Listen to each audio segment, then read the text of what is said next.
कभी आपने सोचा है, जब हम आसमान में उड़ते हैं तो शायद सिर्फ हम ही नहीं होते, कभी कभी हमारे साथ कोई और भी होता है। आज मैं आपको एक ऐसी उड़ान की सच्चाई के बारे में बताने जा रहा हूँ जिसे सोचकर आज भी मेरे शरीर में सिहरन दौड़ जाती है।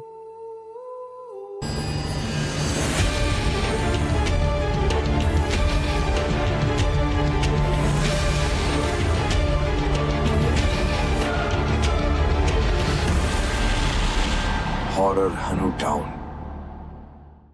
मैं विवेक, एक पायलट हूँ। यह कहानी 8 साल पहले की है, जो मेरी जिंदगी का सबसे डरावना अनुभव था।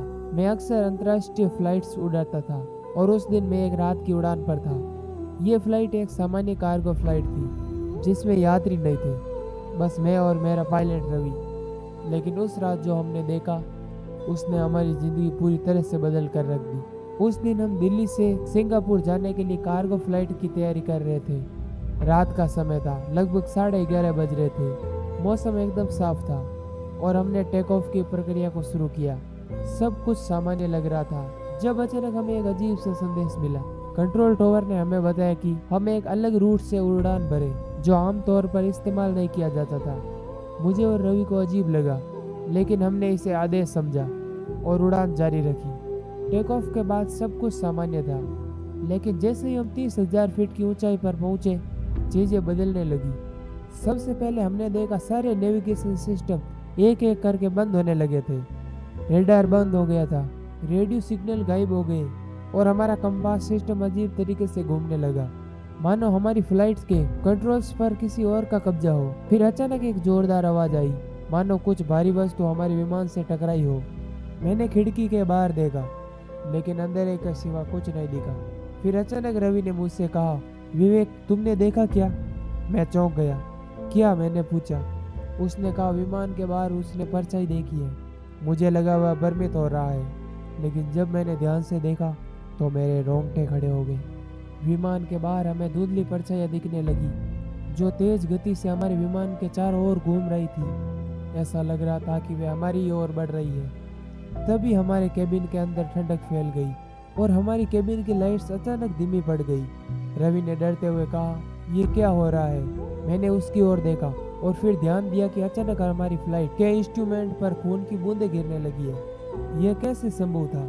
हमने किसी को चोट नहीं पहुंचाई थी, लेकिन हर जगह खून ही खून था। तभी केबिन के दरवाजे के बाहर से अजीब सी आवाजें आने लगी। ऐसा लगा जैसे कोई दरवाजा खटखटा रहा हो। यह असंभव था क्योंकि विमान में हमारे अलावा कोई नहीं था। रवि ने कांपते हुए दरवाजा खोला और जो उसने देखा वह हमें हमेशा के लिए बदलने वाला था। दरवाजे के पीछे एक महिला खड़ी थी। वह सफेद कपड़े पहने थी, उसके बाल बिखरे हुए थे, उसकी आंखें सुन्नी थी जैसे वह कहीं और देख रही हो। वह धीरे धीरे हमारी ओर बढ़ी। उसके पैरों की आवाज ही नहीं आ रही थी, लेकिन उसकी उपस्थिति ने हमें जकड़ लिया था। रवि ने तुरंत दरवाजा बंद कर दिया, लेकिन उसकी आवाज अब भी सुनाई दे रही थी, तुम भी इस उड़ान का हिस्सा बनोगे। वह बड़बड़ाने लगी। मैंने पूरी कोशिश की विमान को संभाल सकूं, लेकिन इंजन ने काम करना बंद कर दिया था। हम दोनों सोच रहे थे कि अब हमारा अंत नजदीक है, लेकिन तभी एक अजीब सा झटका लगा और सब कुछ सामान्य हो गया। लाइट्स फिर से चालू हो गई, नेविगेशन सिस्टम फिर से काम करने लगे और बाहर धुंधली आकृतियां गायब हो गई। हमने राहत की सांस ली, लेकिन जब मैंने पीछे मुड़कर देखा तो वह महिला अब भी खड़ी थी, लेकिन इस बार उसकी आंखों में एक ठंडक थी और उसने धीरे से कहा, तुम तो बच गए, लेकिन अगली बार मैं आऊंगी तुम्हारे लिए। विमान धीरे धीरे नीचे आने लगा और सुरक्षित लैंडिंग की, लेकिन उस रात के बाद मुझे कभी चैन नहीं मिला। वह उड़ान अब मेरे सपनों में आती थी और मैं जानता हूँ एक दिन वह वापस आएगी मुझे लेने के लिए। अगर आपको इस कहानी ने सोचने पर मजबूर किया तो क्या सच में आसमान में भी भूत हो सकते हैं?